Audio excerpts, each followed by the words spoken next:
The book of Jonah shows us that with God, no fall is final and no journey is wasted. The belly of the fish wasn't punishment. It was divine intervention. What looked like the absolute end became the beginning of restoration.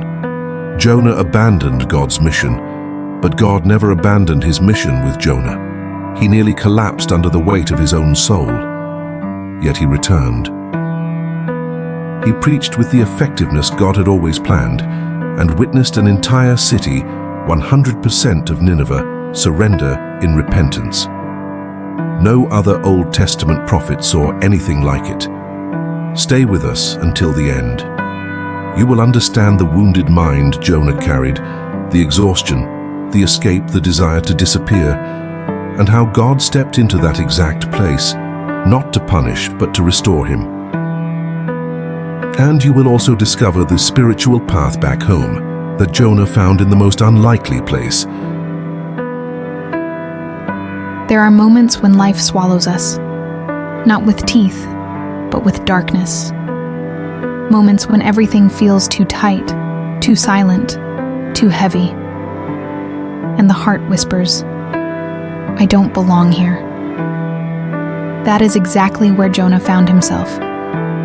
And when he reached the bottom, the real bottom, he discovered something terrifying. It wasn't the sea that was dark. It was him. Because a mind running from God always becomes a shipwreck. And sometimes, our deep place is dug by our own hands. Unmet expectations, silent escapes, hidden sins, ideas we place above God's will. And then, out of nowhere, life becomes a great fish, forcing us to stop.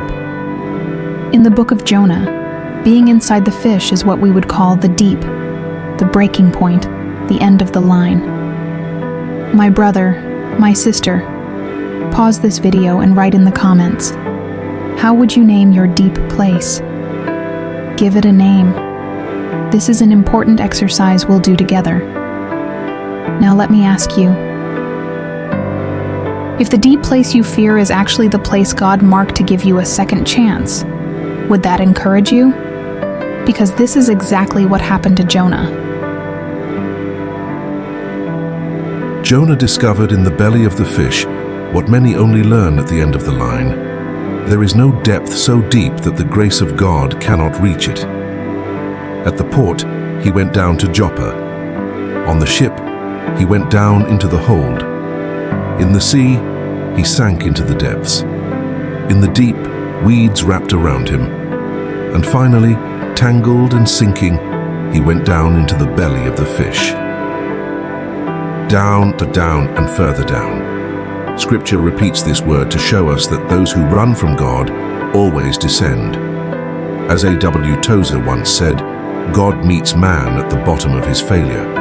And in Jonah's collapse we learn, the greatest enemy wasn't Nineveh, it was the storm inside him. Two idols weakened him, ideology and pride. But when everything seemed sealed, when seaweed wrapped around his head, when he sank to the roots of the mountains, something happened. Jonah remembered the temple. He remembered God's presence and his promises. And as he was about to lose consciousness, he longed again for the merciful God who never rejects a broken heart. So he prayed. From the darkness, his voice rose to God's holy temple, and God answered. Memory revived the faith that ideology and pride had smothered, and once again we see, a second chance never begins on the surface. It always begins in the deep, where only God can reach. Sometimes it's in the dark that the soul finally sees. And at the lowest point, grace does what running never could. The deep may hold you, but God sets you free. Belly hides you inward, but God pulls you outward.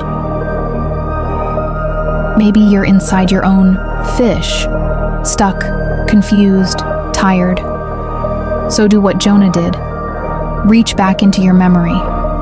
Recall victories, rescues, blessings you've forgotten. Remember how Jonah longed for God's presence, the God he once worshipped with sacrifice. And in that deep, dark place, Jonah repented for running from the Creator. He cried out for help. He made a vow to change, and God heard him. What happened next has no parallel in Scripture. Jonah returned to dry land after 3 days, alive. Before we continue, let me guide you in a simple but transformational spiritual practice. The Bible always names the deep places: the valley of the shadow of death, the pit of destruction, dry ground, the fiery furnace, the lion's den, Gethsemane. Naming is acknowledging truth, and acknowledging truth is the first step toward healing.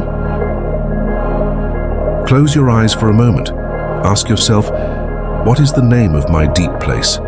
Maybe it's loneliness, guilt, shame, fear.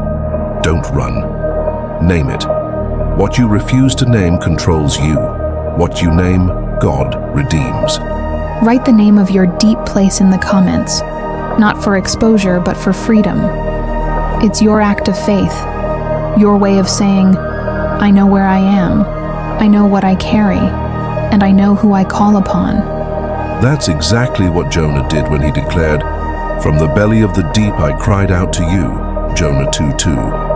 He named the place, he acknowledged the fall, and he met the God who descends to lift us up. The path of restoration begins with confronting our idols, the things we place above God's will. John Wesley said, "The human heart is a perpetual factory of idols. Confess them, release them, as Jonah did in the silence of the deep." Turn your lowest place into an altar. Jonah cried out. And God heard him. Here lies the secret. First comes surrender. Then renewal is born. Surrender has the power to move heaven. Jonah thought he was too far gone, but God never gave up on him. Maybe you've thought the same. Jonah abandoned the mission, but God never abandoned Jonah. Your calling hasn't died, it has only been interrupted. The belly of the fish, which looked like a grave, became an incubator. Think about it. The one who descended to the deep returned with authority to restore an entire city. You may not see it yet, but your deep place may be preparing your mission. Consider surrender. Lay down pride and vanity. Stand up, return, begin again. There is a Nineveh waiting for you. Don't fear the deep. God works where you see no way out. Don't fear the silence. God speaks where you least expect. Don't fear the fish. It didn't swallow you to punish you, but to save you. But before we do, stay with us until the end to receive the final blessing. And if you felt the Holy Spirit touching your heart, then like this video and write Amen in the comments as your act of faith. Close your eyes. Take a deep breath. And let's pray. Lord, God who turns deep places into holy ground, we turn to you. You hear the cries hidden in the depths. You see the tears no one else sees. Draw near to our weary souls. Here are our escapes, our fears, our hidden idols, our storming waters. Here are the choices that pulled us downward, the silent pain we carry, the weeds wrapped around our minds trying to choke out hope. Speak to us in the deep. Touch the place only you can touch. Heal what pride fractured. Cleanse what guilt stained. Straighten what shame twisted. Revive what we thought was lost.